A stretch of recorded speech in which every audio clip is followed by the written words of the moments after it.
50 खोके घेऊन गद्दारी करणाऱ्यांनी दुसऱ्यावर आरोप करू नये। बाबूराव गेला सुद्धा गाणं आहे ना। विरोधक अतिशय वेगळ्या पद्धतीने गाणे म्हणतायत, त्यासोबतच तुमच्या उमेदवारावरती गंभीर स्वरूपाचे आरोप केले।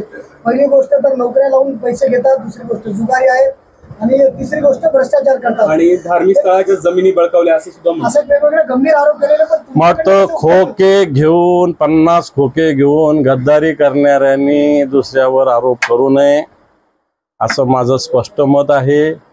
टक्केवारी मंत्रालयात दुकान मोठं उघडलेलं आहे आजच्या महाराष्ट्राच्या सरकारमध्ये, त्यांनी याविषयी मुळीच बोलू नये असं माझं त्यांना स्पष्ट सांग। गाणं म्हणून हातवारे करून प्रचार केला जातो। कोणतं गाणं?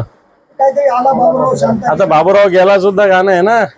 आम्ही आता बाबूराव गेला गाणं लावू इलेक्शन नंतर, त्याला काय होतं? आला बाबूराव का बाबूराव येत असतो का? बाबूराव जात पण असतो। बाबूराव गेला सुद्धा गाणं आहे, तुमच्या माहितीच तो।